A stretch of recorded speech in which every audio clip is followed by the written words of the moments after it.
It's a strange narrative in the life of Jesus that he must be led by the Spirit into the desert in order to be tempted. Probably more accurate translation would be to be tested. So let me look at this for a few moments and see how this speaks to us where we find ourselves today.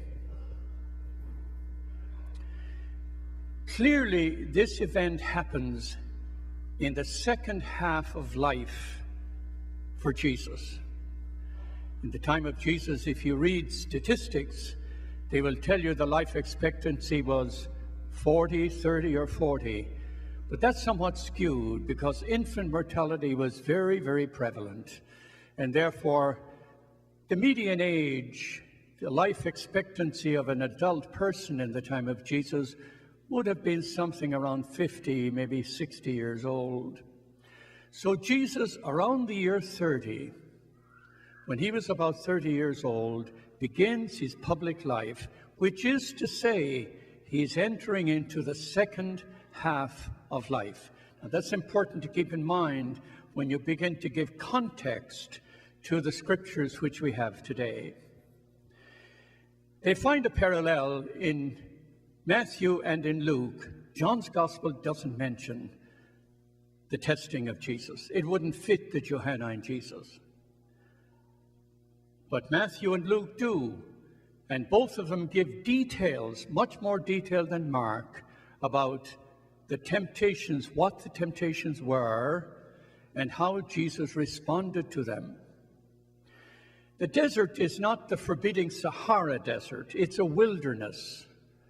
The Greek word eremos means a wilderness, where Jesus enters into a wilderness led by the Spirit. The wild animals are there. He is alone. And it says, interestingly, angels came and ministered to him. There's only one other place you'll find a reference to the angel coming to strengthen Jesus, and that's in the 22nd chapter of the Gospel of Luke, in the Garden of Gethsemane, when Jesus goes through the great trauma of the agony in the garden. It said an angel came to strengthen him. The only two references to angels coming to Jesus. If you read Matthew and Luke, they will tell you more detail about the testing of Jesus. There are three temptations, three testings. One is turn these stones into bread. And Jesus says, not by bread alone does man live, but on every word that comes from the mouth of God. And the second temptation or testing is he's taken to the pinnacle of the temple and throw yourself off, for the angels will carry you and no harm will come to you. And Jesus says, do not test the Lord, do not tempt the Lord. And the third one is he's taken onto a high mountain and shown all the kingdoms of the world. And he is told, all these kingdoms will be yours if you bow down before the power of evil. And Jesus' response is, you must worship the Lord God and him alone. These three temptations, and they're detailed there in Matthew and in Luke. Now, that's what it means when you read the context of the scriptures. When you bring it into the present age and say, what does this mean to us? We live in an information age, not an age of wisdom, an age of information. We're inundated with information. We're globally connected with instant news and instant information. We're overwhelmed with information, so much so that while we're blessed with a world of technology, we're also burdened. And we have the poverty of conflict. We have the poverty of confusion, the poverty of chaos. We have the poverty of violence. Witness the tragedy in Florida this past week. And I know we've had mental illness for a long time, not a new phenomenon. So why do we have the slaughter of today? Could it have something to do with guns? Mental illness has been there for a long time, but the ravishing, tragic poverty of violence in a manner we have not seen in our orderly society in past generations. So we have this sense of bankruptcy. We have the poverty of impatience. We're impatient. If that computer doesn't respond in 60 seconds, maybe 30 seconds, we need a new computer. You need to upgrade it. You need to power it off, power it on. We live in an impatient world. We have instant breakfast. We have instant everything, and we're more short of time than the generation that went before us. Time to belong, time to listen, time to forgive, time to heal, time to bless, time to uplift. The poverty for the absence of time. Wisdom, not information. Wisdom belongs to the second half of life. Wisdom belongs to those who are patient, those who walk and don't run, those who are open to some measure of silence. We live in a world of noise. Wisdom is given to the second half of life for those who have searched, for those who have doubted, those who have suffered. It's given to those who have failed, and only to those who have faced the shadow, the true interior person. The person who has failed, searched, doubted, wondered, the person who has struggled, walked through darkness, and faced the real self. That's the person who becomes wise.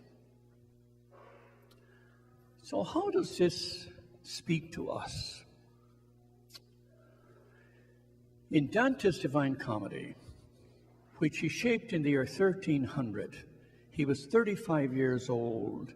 He was in midlife, and he was going through a transition of midlife, and he shaped the Divine Comedy. And it begins with Dante in midlife, entering a darkened forest, and he's lost. And he wonders, how did he get to the place where he is now, which is a place of being lost? He is fearful, he's confused, he's uncertain of where he is going. He's in midlife, searching for deeper understanding, a deeper meaning in his life. And he enters a darkened forest, and he sees the mountain of light, the mountain of hope, redemption. He sees it. And Virgil becomes his companion, the pre-Christian Roman poet, the one with high moral standards and a great vision.